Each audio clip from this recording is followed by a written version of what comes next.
بسم الله الرحمن الرحيم. واعبدوا الله ولا تشركوا به شيئا وبالوالدين إحسانا وبذي القربى واليتامى والمساكين والجار ذي القربى والجار الجنب والصاحب بالجنب وابن السبيل وما ملكت أيمانكم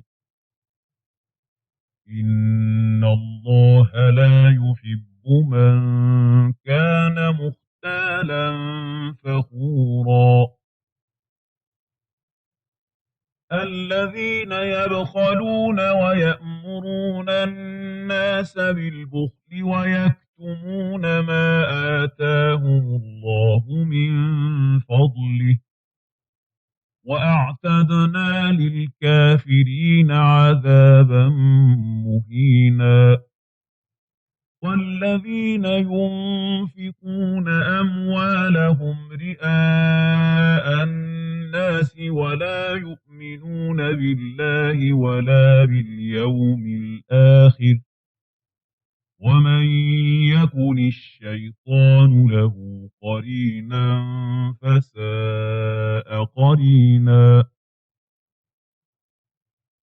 وماذا عليهم لو آمنوا بالله واليوم الآخر وأنفقوا مما رزقهم الله وكان الله بهم عليما إن الله لا يظلم مثقال ذرة وإن تك حسنة يضاعفها ويؤت من لدنه أجرا عظيما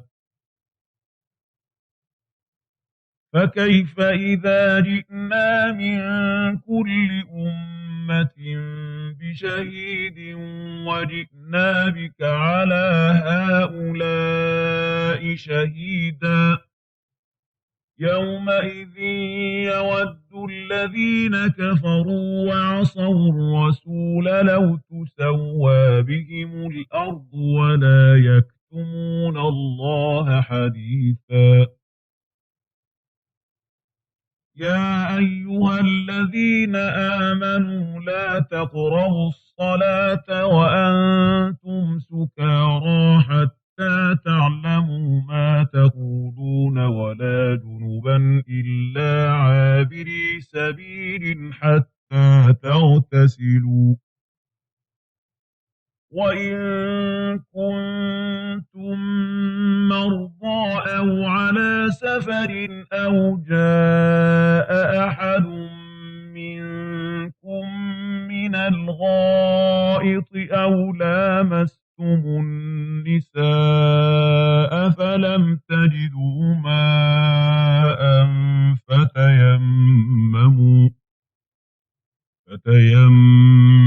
صعيدا طيبا فامسحوا بوجوهكم وأيديكم إن الله كان عفوا غفورا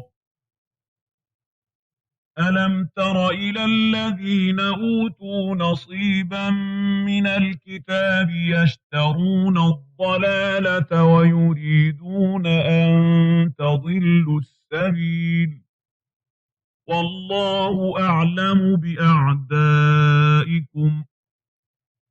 وكفى بالله وليا وكفى بالله نصيرا من الذين هادوا يحرفون الكلم عن مواضعه ويقولون سمعنا وعصينا واسمع غير مسمع وراعنا ليا بألسنتهم وطعنا في الدين ولو أنهم قالوا سمعنا وأطعنا واسمع وانظرنا لكان خيرا لهم وأقوم ولكن لعنهم الله بكفرهم فلا يؤمنون إلا قليلا. يا أيها الذين أوتوا الكتاب آمنوا بما نزلنا مصدقا لما معكم من قبل أن نطمس وجوها فنردها على أدبارها أو نلعنهم كما لعنا أصحاب السبت وكان أمر الله مفعولا. إن الله لا يغفر أن يشرك به ويغفر ما دون ذلك لمن يشاء ومن يشرك بالله فقد افترى إثما عظيما. ألم تر إلى الذين يزكون أنفسهم بل الله يزكي من يشاء ولا يظلمون فتيلا.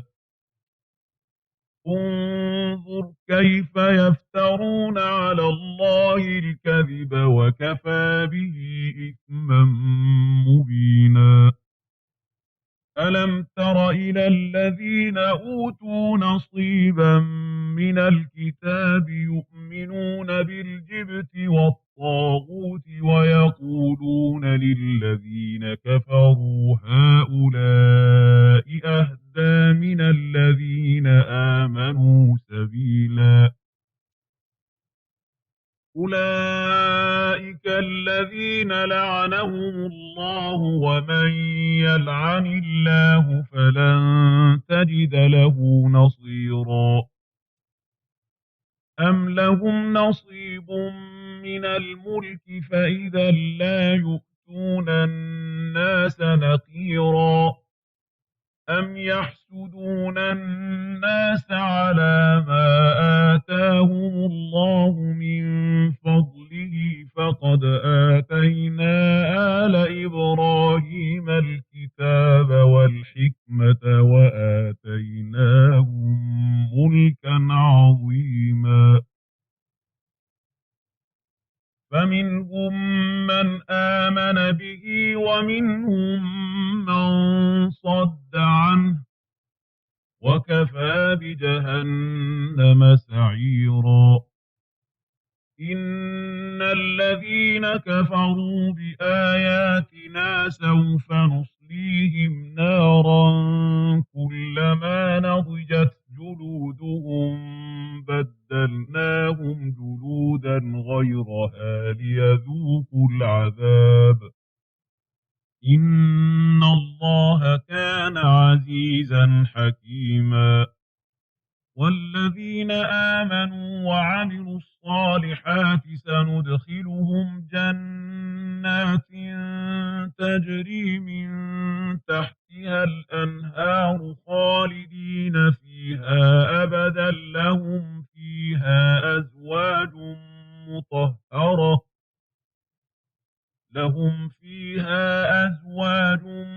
مطهرة وندخلهم ظلا ظليلا.